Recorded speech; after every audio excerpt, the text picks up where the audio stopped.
C'est sûr, vous êtes des milliers, vous regardez Nyota Télévision. Mesdames, Messieurs, c'est l'heure de votre journal.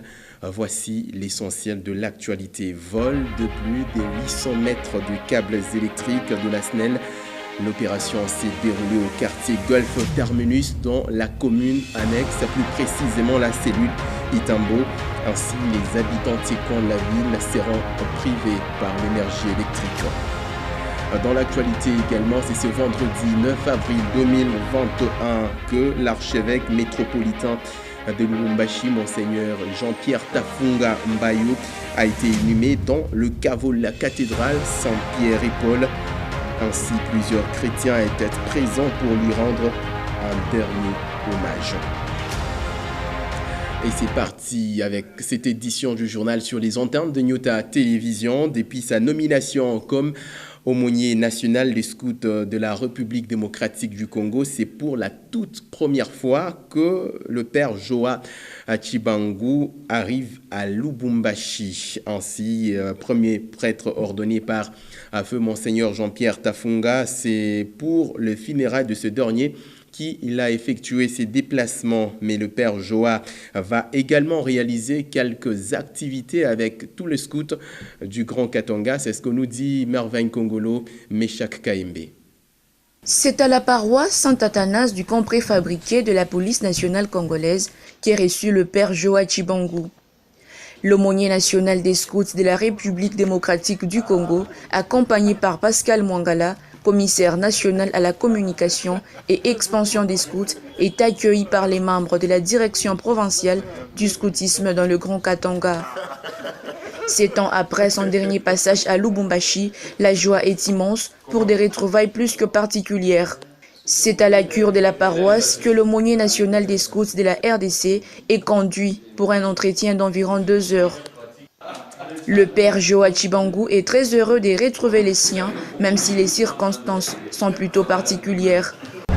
Je me retrouve ici pour participer aux funérailles de notre grand sachem, l'archevêque Monseigneur Jean-Pierre Tafunga, tigre tempéré. Et je profite de l'occasion pour rendre grâce au Seigneur parce que c'est l'évêque qui m'aura ordonné prêtre. Je suis son premier prêtre ordonné en 1993. Et alors, profitant de cette occasion, je rencontre mes frères et sœurs scouts, et la hiérarchie et les aumôniers. Et je voudrais bien que cette rencontre nous permette de bien saisir ce que nous avons comme mission à l'intérieur et de l'Église et de l'humanité. Pour M. Justin Kimpoto Kalabo, commissaire provincial des scouts du Grand Katanga, un rassemblement est prévu ce dimanche 11 avril 2021 avec tous les scouts de Lubumbashi. On a une occasion de refaire notre chemin sur les pas ou les traces de notre foi afin que le scoutisme soit utile à la communauté. Donc j'invite vraiment tous ceux-là qui doivent venir, les jeunes et les adultes. Donc les aumôniers attendus sont les catholiques, les méthodistes, les musulmans, les kimbanguistes, les saints des derniers jours, les pentecôtistes, tous ceux-là qui organisent le scoutisme en leur sein. Ils sont attendus ce dimanche à partir de 10h30 de préférence, s'ils peuvent participer à la messe. Mais s'ils ne sont pas en mesure de participer à cette messe, au moins nous les attendons autour de midi qu'ils se joignent à nous parce qu'il y aura un entretien autour de l'aumônier national. C'est par la visite de l'église de la paroisse Saint-Athanas, sous les explications du curé et aumônier provincial, l'abbé Jean-Pierre Chibal, que cette brève cérémonie s'est clôturée. Je l'ai annoncé dès le début de ces journaux, les habitants du quartier Golf Terminus seront dans le noir pendant un bout de temps pour cause. Les personnes non autrement identifiées ont réussi à sectionner au moins 800 mètres de câbles électriques sur 5 pylônes haute tension. Cet acte de vandalisme a eu lieu vers 3 heures du matin. Edouard Kankou pour plus de détails. Regardez. Le quartier Golf Terminus, précisément la cellule Itambo, a été victime d'un acte de vandalisme. Près de 800 mètres de câbles électriques ont été sectionnés et emportés. À en croire le chef de quartier, cette scène s'est déroulée vers 3 heures du matin. Après plusieurs alertes, les voleurs ont pris le large. Ils ont opéré sur 5 pylônes haute tension de part et d'autre.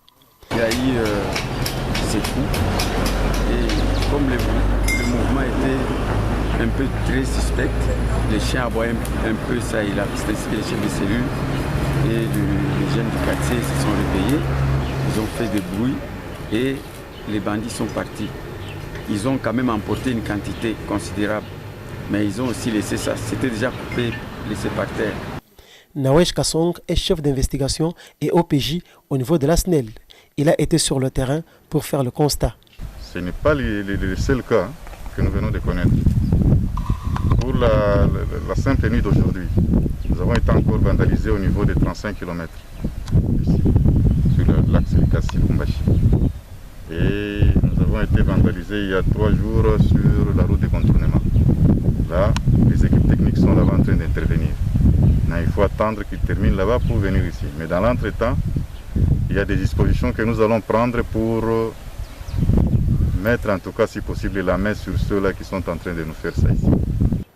Le reste des câbles abandonnés par ces inconnus après leur forfait ont été acheminés au bureau du Souciat du quartier Golf Terminus. Nous allons parler éducation à présent. Ils sont désormais 37 anciens élèves du complexe scolaire Bellevue de Lubumbashi à rejoindre Bellevue Collège de Washington. Les derniers lauréats de cet établissement d'enseignement primaire et secondaire ont voyagé jeudi dernier, 1er avril bien entendu, à 2021. Bellevue Lubumbashi tient son rang et son partenariat avec les États-Unis d'Amérique se porte à merveille. C'est ce que nous dit Pascal Mangala et Meshak Kaimbe qui étaient avec eux bien avant leur embarquement. Regardez. Kabedika Mberudi fait partie des 12 lauréats qui rejoignent le pays de Joe Biden pour poursuivre les études universitaires. Cette désormais ancienne élève du complexe scolaire Bellevue de Lubumbashi a opté pour la chimie comme filière de sa formation à l'université Bellevue College de Washington. J'aime bien la chimie et j'aimerais développer mon pays dans ce domaine-là. Comme tous ses collègues, le voyage pour les États-Unis d'Amérique a suffisamment été préparé. Et c'est sans complexe que Kapinga Mouloumé, Louis-Michel, très passionné des minerais, a pris son avion. Le complexe scolaire Bellevue of Lubumbashi is the best school.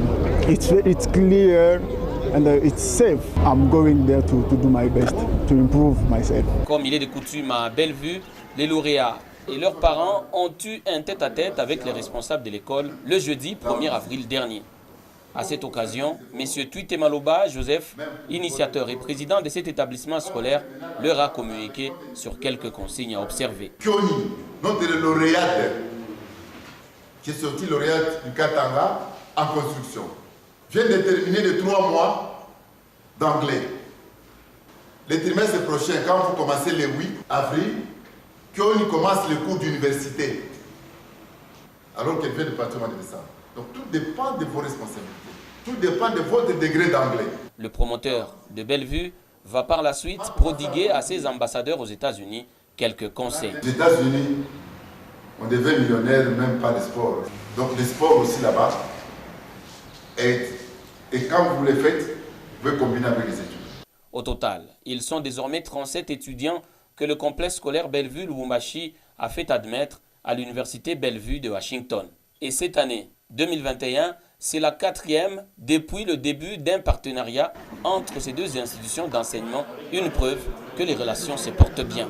Les jeunes RD congolais du Grand Katanga ont là eu une énorme opportunité pour leur formation universitaire. Étudier simplement au complexe scolaire Bellevue Lubumbashi est plus qu'une garantie pour poursuivre ses études aux États-Unis d'Amérique. D'un établissement scolaire à un autre, les groupes scolaires Galaxy a célébré Pâques ce vendredi 9 avril 2021. Un grand culte a été organisé dans l'enceinte même de cette école et plusieurs élèves, enseignants et autres encadreurs y ont pris part. Henri Niembo, promoteur du groupe scolaire Galaxy, a fait appel à sa casquette d'homme de Dieu pour pouvoir prêcher les élèves sur la résurrection du Christ Jésus. Édouard Kankou était là pour la rédaction. Regardez.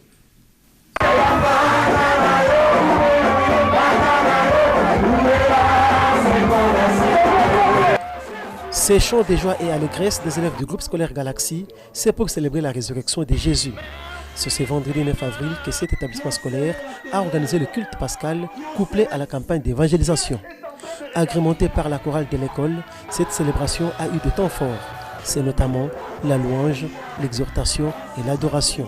Henri Niembo, dans sa double casquette de promoteur du groupe scolaire Galaxy et homme de Dieu, a tiré sa prédication du livre de Matthieu 28 au 6e verset. Celui que vous cherchez n'est pas ici.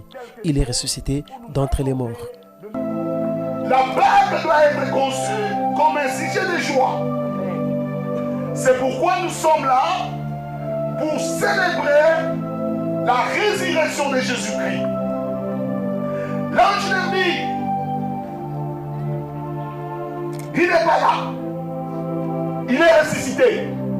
Ce n'était pas un message de tristesse, c'était un message de joie. Les élèves des Galaxies doivent être des modèles pour faire la joie de leurs parents, a insisté le promoteur. Tout ce que tu faisais là, tu le faisais parce que tu étais mort. Tu étais mort. Incapable de te lever et de dire non. Je suis venu t'annoncer ce matin qu'il y a quelqu'un qui est mort pour ressusciter avec toi. De manière à ce que tu abandonnes tout ce que tu as comme péché. Tout ce auquel tu es lié, c'est Jésus-Christ. Le groupe scolaire Galaxy est cette école d'excellence qui organise plusieurs sections et options. Elle se trouve au Golf Maïcha, sur l'avenue de la Galaxie. L'actualité en bref et en images, comme annoncé au début de ce journal, décédé le 31 mars dernier, Monseigneur Jean-Pierre Tafunga Mbayo, archevêque métropolitain de Lubumbashi, a été inhumé ce vendredi 9 avril 2021 dans les caveaux de la cathédrale Saint-Pierre et Paul de Lubumbashi.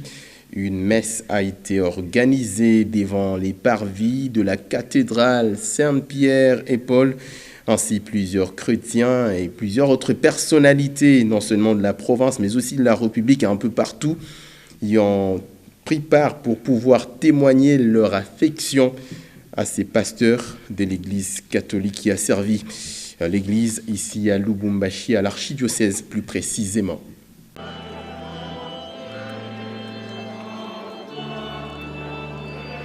C'est aux côtés de ses prédécesseurs que repose le corps de feu Monseigneur Jean-Pierre Tafunga Mbayo, alors archevêque métropolitain de Lubumbashi. La cérémonie de l'inhumation de l'illustre disparu dans le caveau de la cathédrale Saint-Pierre et Paul de Lubumbashi a été assurée par Monseigneur Marcel Utembi, président de la SENCO, sous un regard compatissant de plusieurs évêques de la SENCO, des prêtres et même des membres de la famille biologique de feu Monseigneur Jean-Pierre Tafunga. Bien avant cela, c'est devant le parvis de la cathédrale Saint-Pierre et Paul de Lubumbashi où a été exposée la dépouille mortelle de l'archevêque de Lubumbashi qu'une messe a été dite par Monseigneur Marcel Utembi, archevêque de Kisangani et président de la SENCO. C'était en présence d'une foule immense de chrétiens catholiques et ceux venus des autres confessions religieuses, tous unis pour honorer la mémoire de ce grand pasteur. Du nombre des officiels, l'on a noté la présence de la déléguée de la présidence de la République, le gouverneur du Haut-Katanga et son gouvernement, le président de l'Assemblée provinciale du Haut-Katanga et des députés provinciaux, du rapporteur du Sénat, des honorables sénateurs et des députés nationaux, de l'honorable Moïse Katumbi Tchapo et de son épouse, à leur côté Salomon Idi Kalonda, ainsi que plusieurs représentants des autres confessions religieuses. Au cours de son homélie, Monseigneur Nestor Katawa, évêque de Kolwezi et doyen de l'Assemblée épiscopale de la province ecclésiastique de Lubumbashi, a rassuré l'assistance que la mort n'est qu'une transition vers une nouvelle vie. Katika imani tunapaswa kutambua kama wale wenye kufa katika Kristo wanaingia katika utukufu na wanatambulia. Sio tu wanatambulia, lakini kama kweli tulikuwa nao vizuri hapa kwa dunia na kisha kufa kwao wanakuwa tena karibu zaidi na sisi. Sababu wao wanatuona kabisa jinsi tupo, japo sisi hatuoni kabisa. Tumewaza kuwakumbuka katika Kristo, katika sala zetu, kuwakumbuka katika maisha yetu ya kila siku, hata kuomba msaada, watatusaidia mjina la Mungu. Na ni hivi maisha ya sisi wenye kubakia na wale wenye kama marehemu tulioagana nao duniani yanapaswa kuendelea katika ile tunaita ndani ya Iglesia shirika la watakatifu. Tunaongeza kwa katika umoja, na ndio hivi tunamwomba Mungu atusaidie kabisa. Jinsi tulimpenda Monseigneur Jean-Pierre Tafunga, na inaonekana wazi kweli kama tulimpenda.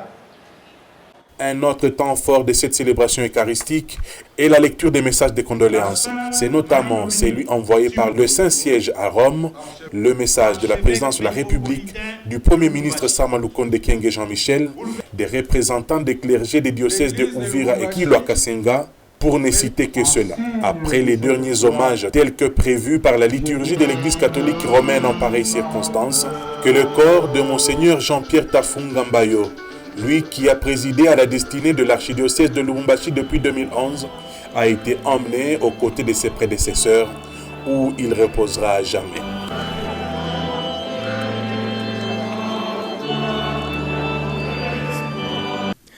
Et dans le reste de l'actualité, 1130, c'est les numéros de votre quotidien d'information générale La République paru ce vendredi 9 avril 2021 dans la ville-province de Kinshasa, tuerie à l'est, la Cinco prête pour le déballage. C'est l'un des titres phares de ces numéros. Pascal Mangala Marmotte l'a lu pour vous.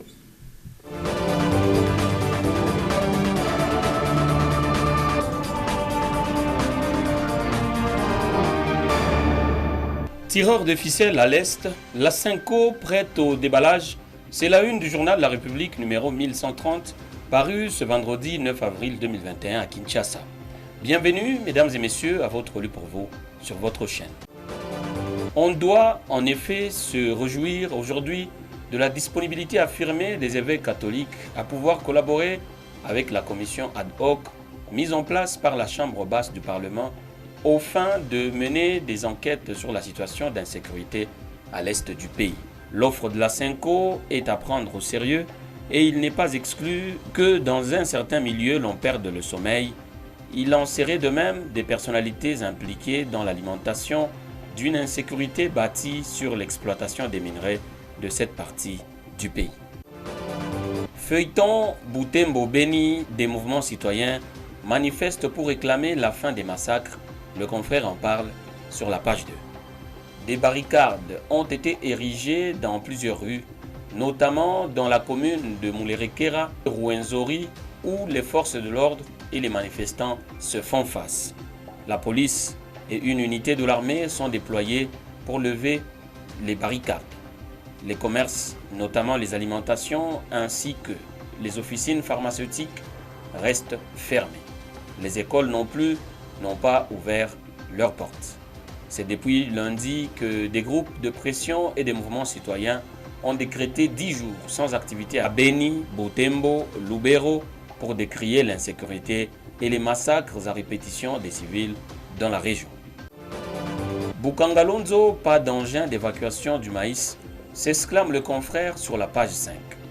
60 000 tonnes de maïs sont à l'abandon au parc agro-industriel de Bukangalonzo, faute de moyens pour leur récolte et évacuation vers les centres de consommation, alertent les députés Chérubin Okende, Ados Ndombasi, Eliezer Ntambwe et Ogi Kalonji au terme d'une mission effectuée le mardi 6 avril sur ce site. À les en croire, si rien n'est fait dans l'urgence, toute cette production sera perdue. C'est depuis 3 semaines que ces maïs devraient être récoltés. Il suffit d'une pluie pour perdre l'essentiel, a déclaré à la presse ce mercredi le député Ados Ndombasi. Une situation jugée inadmissible par ses élus au moment où des milliers de Congolais manquent de quoi mettre sous la dent.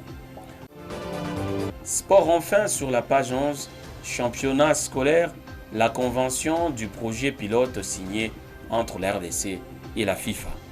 Le gouvernement congolais a signé mercredi la convention d'application du mémorandum d'entente de coopération sur la mise en place du partenariat pour le soutien au projet pilote du championnat du football scolaire.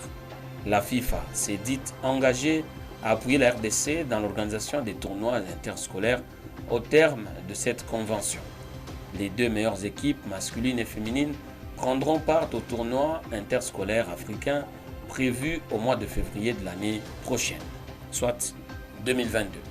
Et c'est la fin de celui pour vous sur votre chaîne et dont l'intégralité du journal est à retrouver sur www.nyota.net. Merci mesdames, merci messieurs de l'avoir suivi et surtout, tâchez de quitter cette terre en l'ayant rendu un peu meilleur que vous ne l'aviez trouvé.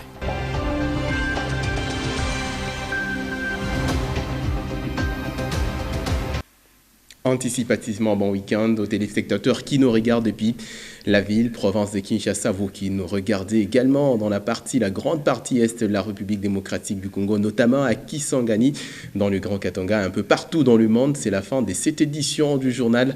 Vous étiez des milliers à nous regarder. L'ensemble de la rédaction, l'équipe technique vous remercie sincèrement de nous avoir suivis. Mon plaisir sera celui de vous retrouver. À très bientôt.